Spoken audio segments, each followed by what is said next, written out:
That's where I long to be, with my three good companions, just my rifle, pony and me. Microciné, bonjour ou bonsoir, ça va dépendre de l'heure à laquelle vous allez découvrir cette nouvelle émission. Bonjour Damien Ziegler, vous le connaissez, il est venu 2 fois sur la chaîne. D'une part, c'était pour La Nuit du Chasseur, pour 2 livres, toujours pour des livres, La Nuit du Chasseur. Et le second livre, c'était Once Upon a Time in Hollywood, Le Monde et sa doublure, le film de Tarantino. Les 2 livres édités chez Leitmotiv. Et il est de retour pour un 3e livre, non pas le 3e livre chez Leitmotiv, parce qu'il en a fait d'autres, mais en tout cas le 3e livre là, qui est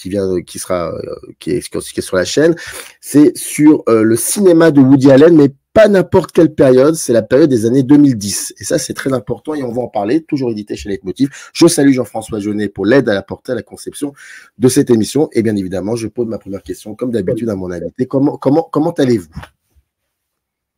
Bah, très bien, merci. En cette saison fraîche.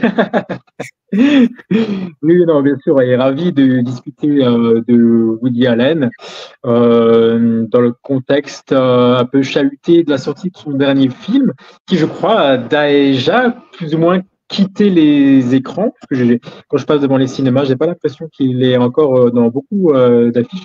Alors, je vais confesser tout de suite une traîtrise. Je n'ai toujours pas vu le dernier film de Woody Allen, le film français.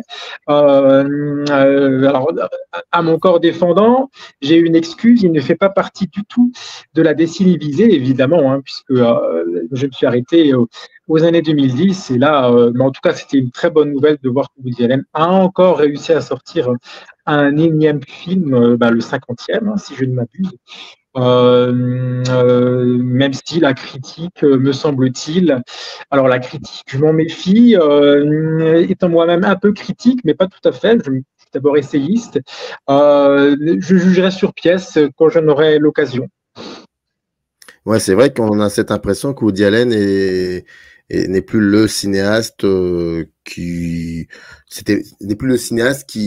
conjugue toutes les évidences possibles et inimaginables autour de sa personne et de son cinéma. J'ai cette sensation-là, pour les raisons que nous savons aussi. Alors, est-ce que c'est normal ou pas? Ça, c'est autre chose. En tout cas, voilà, oui. Il y a la répercussion de la société. Mais d'ailleurs, je vais vous poser une deuxième question en ce sens. Alors déjà, je vais quand même citer les films en question parce que c'est pas forcément si évident pour tout le monde. Les années 2010, vous allez rencontrer un bel et sombre inconnu en 2010, en 2011, Minuit à Paris, en 2012, To Rome with Love.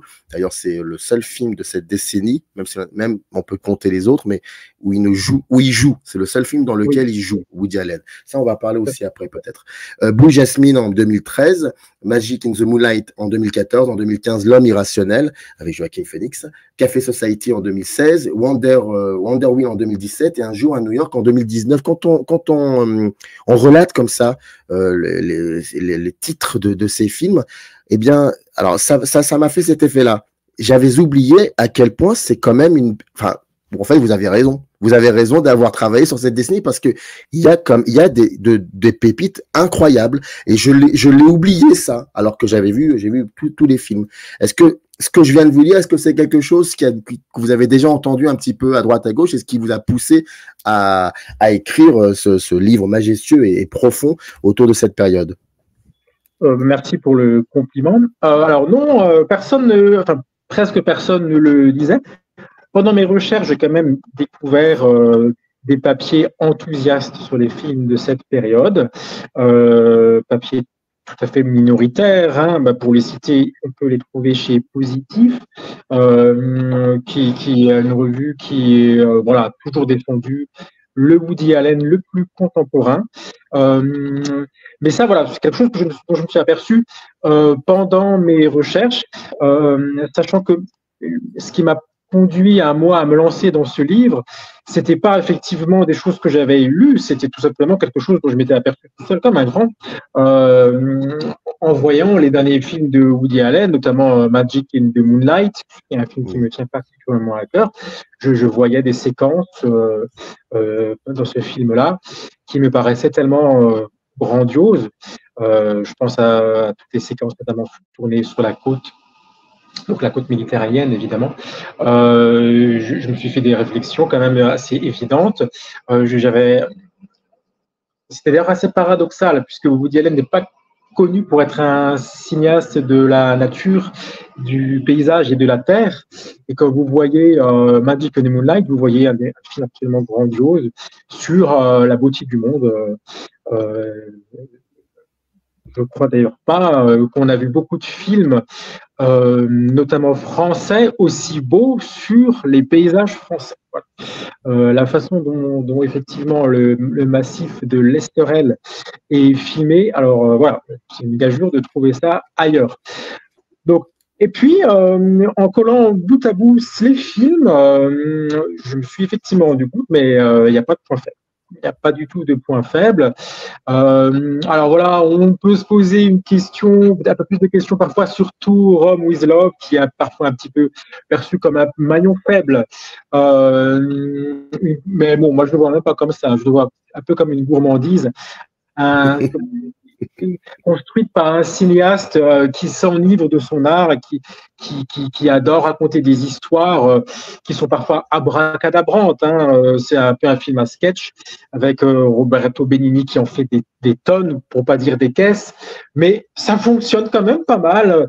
Et d'ailleurs, en écrivant sur ce film, je me suis aperçu qu'il n'y avait aucune difficulté à trouver des choses à dire. D'ailleurs, mon chapitre de mémoire sur ce film-là est assez long.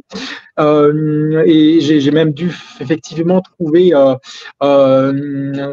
essayer de me limiter même, parce qu'il y a tellement de choses à dire sur le personnage d'Adam Baldwin, qui est absolument, qui est un personnage qui n'existe pas. D'ailleurs, ça, c'est tout à fait fascinant. C'est un espèce de génie fantomatique, immatériel, qui est sans doute mort ou qui est juste une œuvre de l'esprit.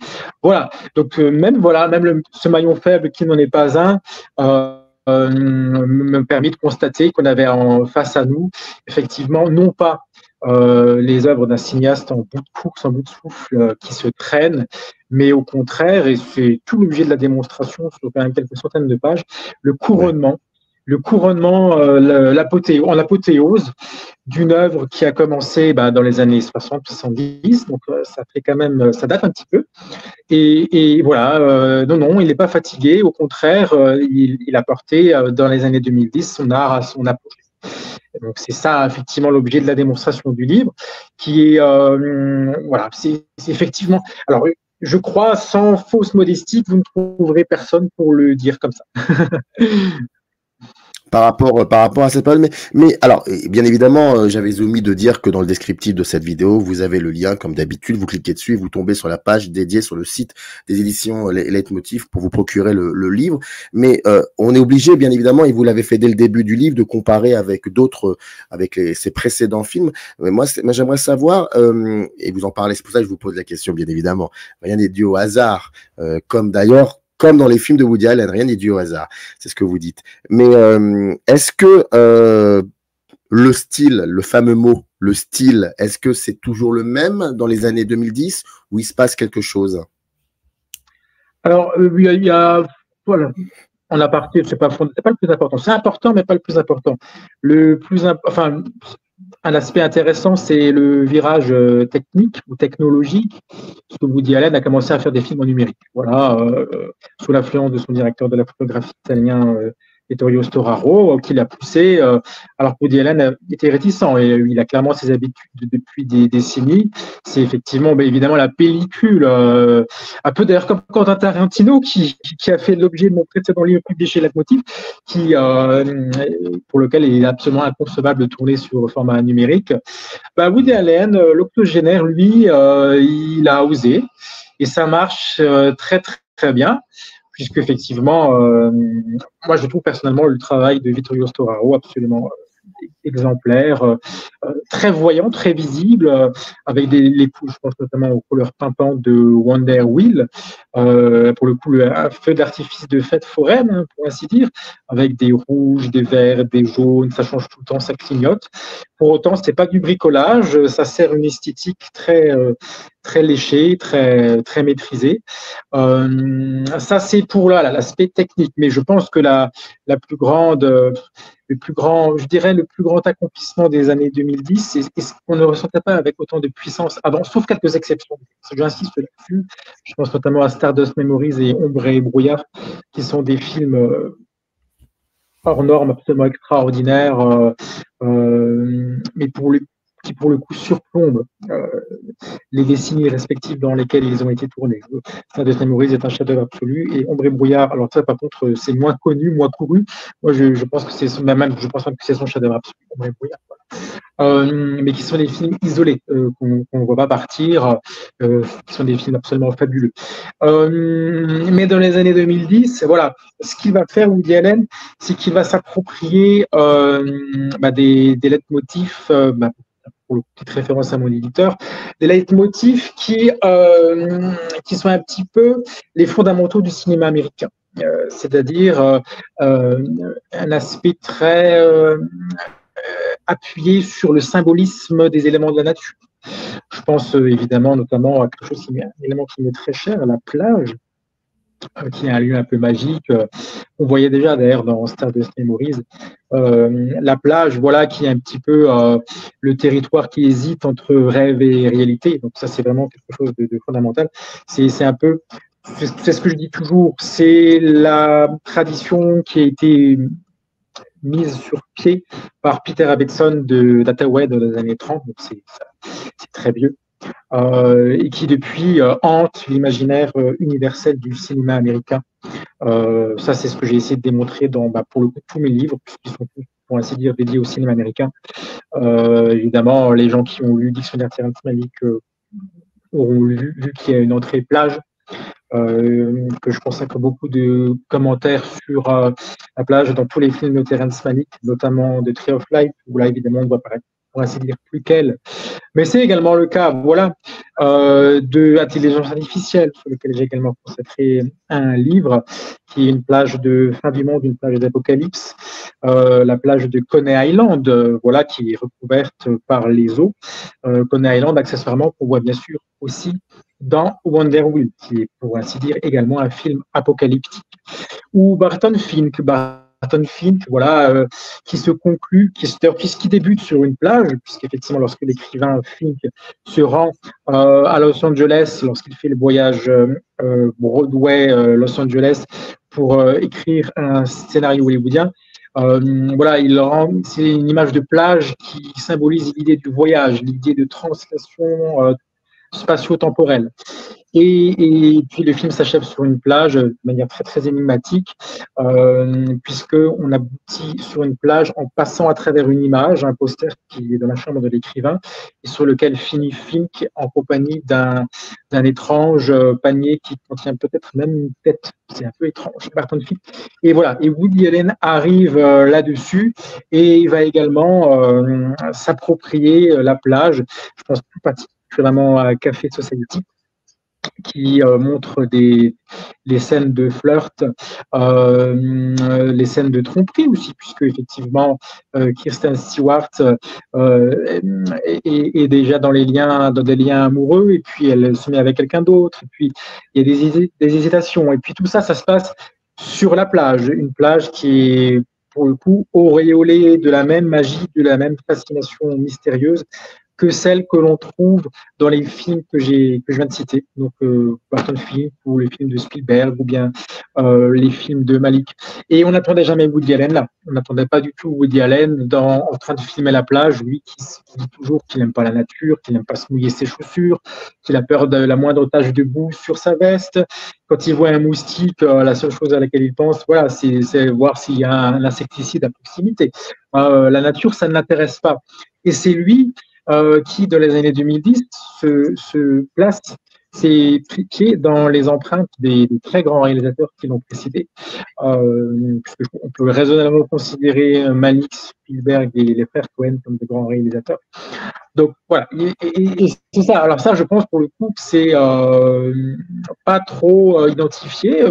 Après tout, c'est aussi pour ça qu'on écrit des livres, parce qu'on se rend compte que les gens n'ont pas tout dit et que les propos méritent d'être complétés. Parfois, même plus que complétés, découverts, puisque pour Woody Allen, c'est une découverte. Woody Allen est un maître paysagiste qui pense à ça en pensant à Woody Allen.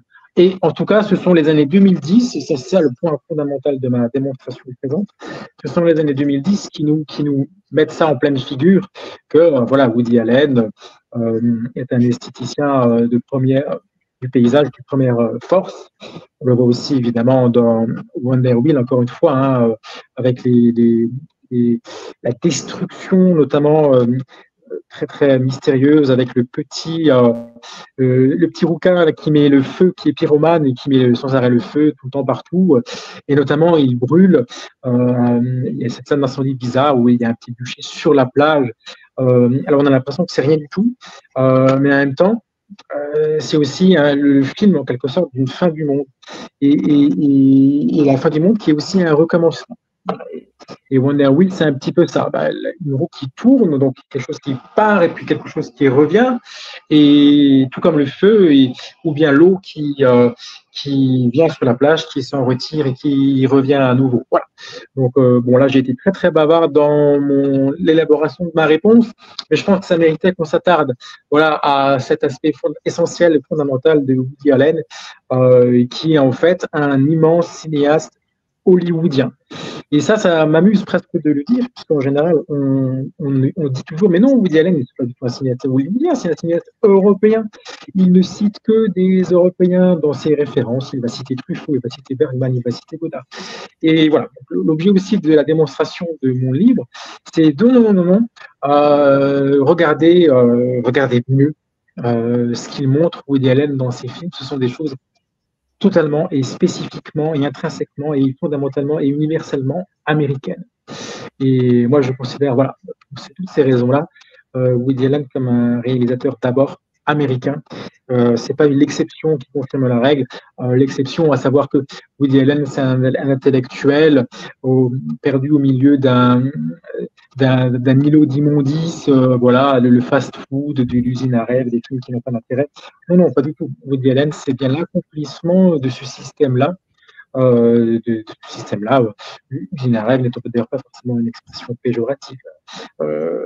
C'est simplement la capacité à fabriquer du mystère, tout simplement, l'usine à rêve. Ça ne veut pas dire que ce sont que des produits formatés, sans saveur et sans intérêt.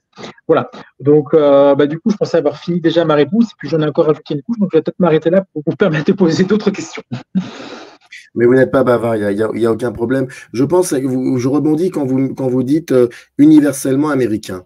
D'accord. Oui. Il est universellement américain. Je prends ça, je le garde. Et donc, je vous pose la question, je rebondis là-dessus. Alors, durant cette période-là, donc on est bien d'accord entre Vous allez rencontrer un bel et sombre inconnu 2010 jusqu'à Un jour à New York en 2019. Est-ce que pour le coup, ces films-là, par rapport aux précédentes décennies, est-ce que ça dit beaucoup de choses aussi sur Woody Allen et l'Amérique? L'Amérique, alors voilà, oui, il y a des choses effectivement, mais ça pour le coup, c'est pas l'élément le plus original des années 2010, parce que là, il dit des choses sur l'Amérique qu'il avait déjà dites avant. Notamment, et là, pour le coup, qu'il dit depuis toujours, à savoir notamment le point le plus essentiel, le thème le plus essentiel, c'est la frontière assez ténue qui existe entre raison et folie. Le glissement imperceptible qu'il y a entre les deux. Là, pour le coup, je pense tout particulièrement à Blue Jasmine, qui est vraiment un film sur le rêve américain, sur le goût de la possession, le goût de la richesse, le mépris de la culture, qui est parfois, on ne sait pas toujours qui est le plus méprisable, les gens modestes ou les gens riches. Jasmine, qui a d'ailleurs une identité assez hésitante. On ne sait pas vraiment, à un moment donné, il y a un personnage qui dit « Ah, mais comment tu te fais appeler actuellement? C'est toujours comme ci, c'est toujours comme ça. » Voilà, l'identité est parfois fluctuante. Mais voilà, le rêve américain, alors il n'est pas du tout dénoncé, il est juste présenté comme quelque chose qui peut mener à la catastrophe lorsqu'on s'en enivre trop.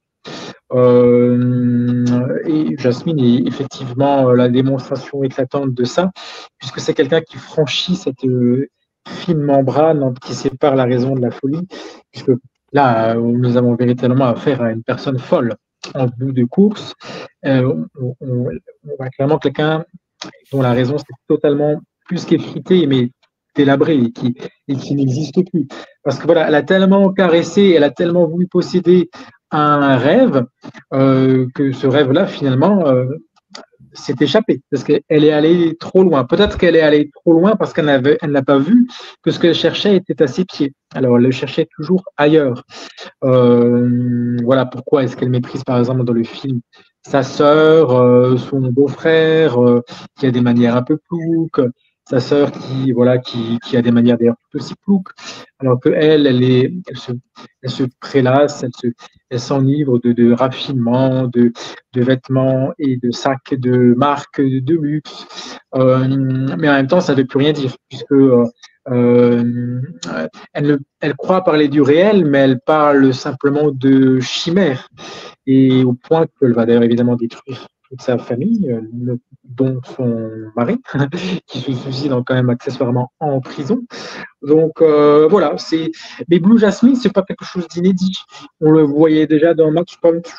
C'est plus une rime de Match Point qu'on voit avec Blue Jasmine, avec la même idée du parvenu qui fera tout pour garder son confort. Jasmine fait tout pour garder le sien. Tout comme dans Match Point, ben, effectivement, le personnage masculin est prêt à basculer. Bon, là c'est encore plus grave, puisqu'il bascule dans le crime, la folie meurtrière, pour effectivement garder sa place, la place cela qu'il a réussi à se créer. Mais voilà. Pour autant, Blue Jasmine est plus élaboré d'un point de vue formel que Match Point. C'est ça aussi qui m'a interpellé, c'est que Match Point, c'est un film assez célébré, très très connu, très très identifié, parfois considéré comme un des meilleurs films de Woody Allen. Mais lorsqu'on le revoit, effectivement, il est très bon, mais on se rend compte qu'il a c'est presque de la télévision de luxe. Alors c'est très dur ce que je viens de dire, mais la mise en scène n'a pas le raffinement, cette opulence, cette maestria que l'on trouve dans Blue Jasmine, qui est un film qui est quand même absolument éblouissant. Excusez-moi de vous interrompre, mais c'est pas à vous que je vais vous dire ça, mais je ne sais pas si vous vous souvenez quand le film est sorti à l'époque, Match Point, même si c'est pas la raison du livre, mais bon, c'est pas grave, on fait une digression, c'est la conversation qui veut ça. Moi, je me souviens qu'il y avait comme ça une série de films de Woody Allen qui étaient corrects, hein, mais qui n'avaient pas suscité l'adhésion de la critique. Et je me souviens que Match Point, beaucoup de critiques disaient le retour du grand Woody Allen. Et ça, j'ai un souvenir comme ça mais c'est bien de le regarder maintenant avec le recul. Enfin, c'est intéressant aussi. Moi, je suis d'accord avec vous. C'est vrai que Match Point, il avait marqué les esprits parce qu'il y a une dimension tragique. Là, c'était pas le Woody Allen superficiel, la petite comédie routinière annuelle auquel on avait tendance déjà à associer Woody Allen dans ces années-là.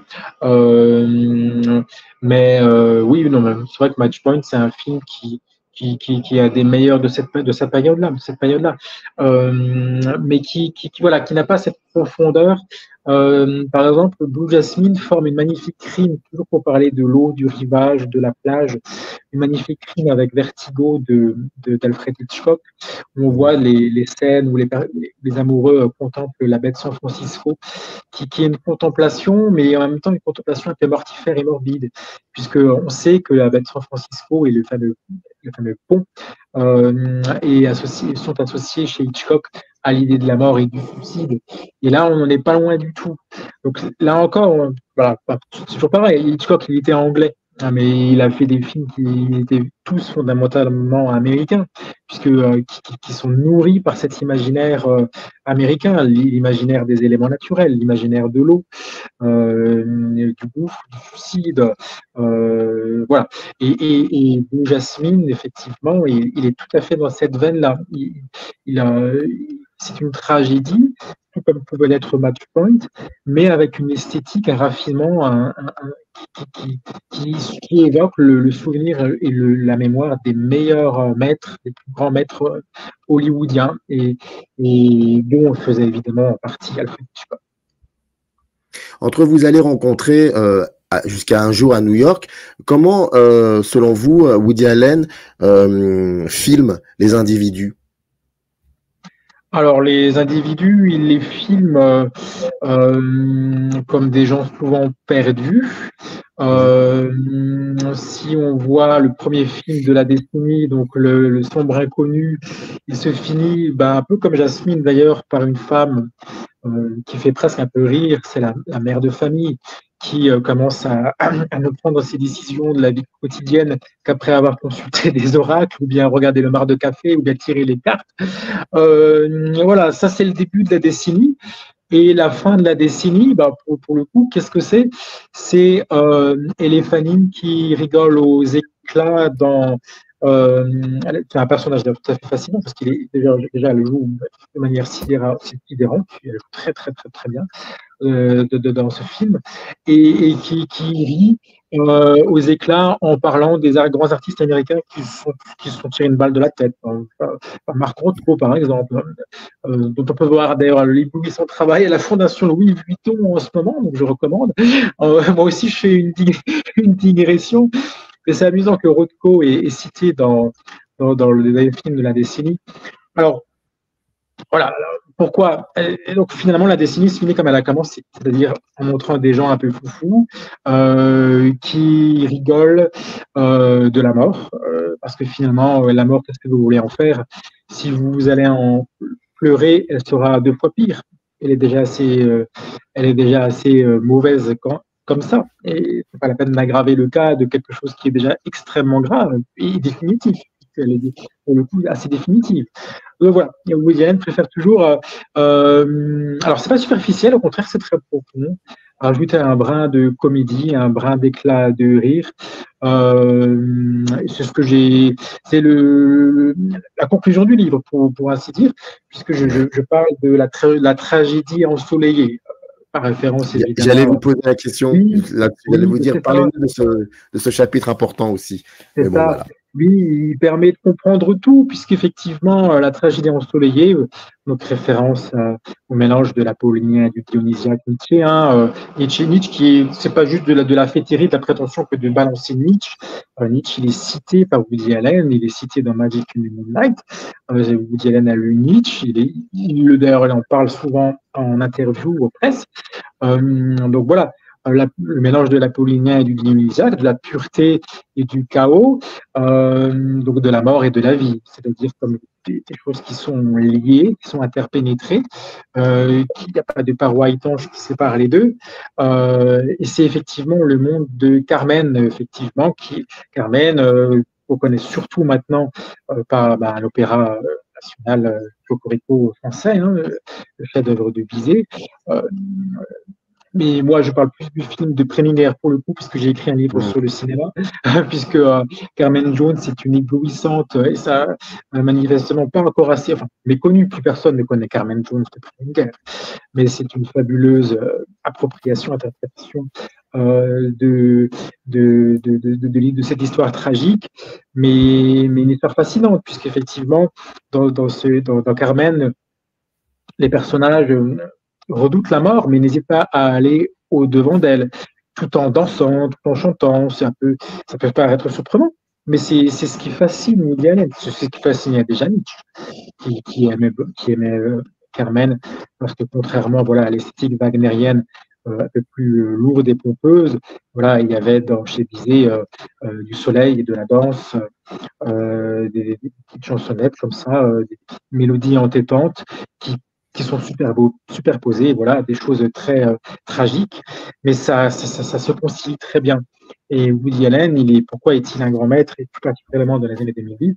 Parce que il montre film après film, brique après brique, qu'il maîtrise parfaitement, comme on ne peut pas mieux le faire, cette esthétique du mélange entre l'apollinien et le dionysiaque.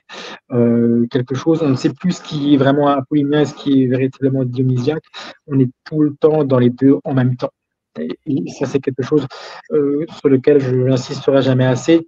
Il a encore quelque chose de fondamentalement hollywoodien, américain, ce que j'aime aussi beaucoup appelé, et avant, d'autres évidemment l'ont fait avant moi, le réalisme magique. C'est-à-dire que le réel est également déjà dans la magie, ou bien la magie est pas seulement de la magie, mais c'est aussi et avant tout du réel. Donc voilà, c'est ça ce que je voulais je voulais plus particulièrement insister dans ma conclusion qui est assez longue, effectivement, qui est un chapitre à part entière et qui permet au lecteur de comprendre que les films que je cite, que j'analyse volet par volet, ce ne sont pas juste voilà, finalement des critiques isolées de films, et puis il n'y a pas de lien entre tout ça. Non, non, il y a évidemment un lien fondamental qui est évidemment voilà, c'est cette construction d'une esthétique réalistique ou magique ou réaliste qui est totalement et complètement hollywoodienne. D'autant plus hollywoodienne que, évidemment, on trouve également tout ça. Et ça, bon, je pense que les gens savent que j'ai écrit un livre sur La Nuit du Chasseur, qui est un film dont on dit souvent qu'il est hors Hollywood. C'est pareil, non, il n'est pas hors Hollywood. C'est un film totalement hollywoodien, en ce sens que voilà, ces images oniriques sont également des images réalistes. Donc, La Nuit du Chasseur se situait déjà dans les traces de Peter Ibbetson, et dans les années 50, donc Peter Ibbetson dans les années 30, et puis maintenant, des décennies plus tard, on voit toujours ce fil, cette bobine qui continue de se dévider, avec maintenant, alors quelqu'un qu'on n'attendait pas forcément là.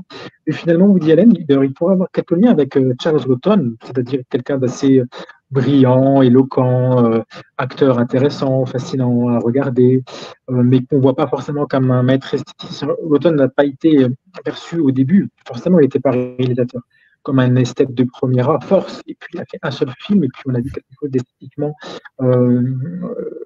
extraordinaire. Et Woody Allen, il fait pareil dans les années 2010. Il faisait déjà des films extraordinaires avant sur le plan visuel. J'ai déjà cité, j'insiste encore, sur Stardust Memories et encore plus, je dirais même Ombre et Brouillard, qui est mon film préféré de Woody Allen, donc qui n'appartient pas aux années 2010, qui est un film assez méconnu, pour ne pas dire inconnu, je pense assez oublié. Mais si on veut en 1h30 faire le tour de tout ce que Woody Allen a à dire, c'est avec ce film-là qu'il faut commencer. Et après, pour creuser le sillon, les films des années 2010 sont une bonne opportunité pour ce faire. Depuis 32 minutes que je vous écoute, et je ne l'avais pas remarqué dans les deux précédentes émissions, mais j'ai l'impression qu'il y a une volonté très très forte de votre part aussi de protéger cette période-là de Woody Allen. Alors protéger, ça ne veut pas dire de dire oui à tout. Non, non, c'est de dire constamment que ça a existé et que ça doit encore exister. J'ai cette sensation-là. Oui, le travail de mémoire. Moi, je trouve effectivement ce que je trouve le plus dommage, je pense, dans toute cette histoire de Woody Allen, c'est que des fois, on a l'impression qu'on parle d'un réalisateur sans savoir à qui on a affaire. Parce on lit toujours et on dit toujours la même chose. Woody Allen, c'est quelqu'un qui est un peu comme Sacha Guitry. On pourrait confondre Allen avec Guitry, c'est-à-dire qu'il pose une caméra et il va filmer des gens qui font des super répliques avec des super vannes, et voilà. Et puis au bout d'1h30, voilà, on est content, on a vu quelque chose de brillant, on va pouvoir soi-même briller en soirée en racontant tout ça. Alors que Woody Allen, pour moi, ça n'a jamais été ça. C'est pas du tout ça. C'est quelqu'un qui construit une œuvre d'artiste, une œuvre d'art, tout comme voilà les plus grands avant lui. Je ne sais pas, moi, je pense à allez, n'hésitons pas, Shakespeare, la comédie érotique d'une nuit d'été. Woody Allen, il s'était déjà frotté à Shakespeare dans son film comédie érotique d'une... Non, je ne sais même plus comment il s'appelle, le film Songe érotique. C'est comédie érotique d'une nuit d'été. Oui, voilà, les films auxquels je fais allusion, c'était parfait, c'était magnifique, c'était déjà très pastoral d'ailleurs, un peu étonnant, on pouvait déjà s'étonner. Très lumineux, c'était très lumineux. Oui. Il était déjà là-dedans il y a bien longtemps. Et voilà. Et puis, mais on l'a pas vu, en fait. On l'a pas assez perçu, alors qu'il était en train de dire des choses, mais on a préféré en retenir d'autres qui sont, à mon avis, même, je dirais, moins importantes. Souvent, on dit des choses, les mêmes poncifs sur Woody Allen, et on est pas allé assez loin. Alors, la prétention du livre que je viens de faire paraître, avec le concours de Jean-François Jeunet, mon éditeur, c'est de dire regardez mieux Woody Allen, regardez, intéressez-vous aux perspectives que je me suis efforcé de tracer, allez jusqu'au bout de ces lignes-là, et puis jusqu'à l'horizon que vous allez voir au loin, puis vous allez découvrir un nouveau Woody Allen, et profitez-en bien. Voilà. Et sans faire de mauvais jeu de mots, vous rencontrerez un sombre et bel inconnu. Voilà, oui. On va dire ça comme ça. Mais je rappelle donc, alors on n'a pas tout dit hein, sur ce qu'il y a dans le livre, ça on est bien d'accord. Donc maintenant il faut vous le procurer. Et j'avais oublié de montrer la couverture du livre. Voilà, c'est les années 2010. Dans la période dans le cinéma de Woody Allen, c'est édité chez Leitmotiv et l'auteur en est Damien Ziegler qui est venu et je vous remercie pour nous en parler un petit peu de ce livre. Et dans le descriptif de la vidéo, vous avez toutes les informations concernant le livre. Merci à vous, Damien Ziegler, et puis à très vite. Merci pour le western, et encore une fois, le western au XXIe siècle, et je démontrerai cette fois que le western du XXIe siècle, c'est l'apogée du western et pas du tout sa mort. Voilà, donc exactement comme ce que j'ai fait pour Woody Allen, accrochez-vous. Donc la légende n'est pas mort finalement, il n'est pas mort selon vous. Non, voilà. À suivre. Merci à vous. Générique. That's where I long to be, with my 3 good companions, just my rifle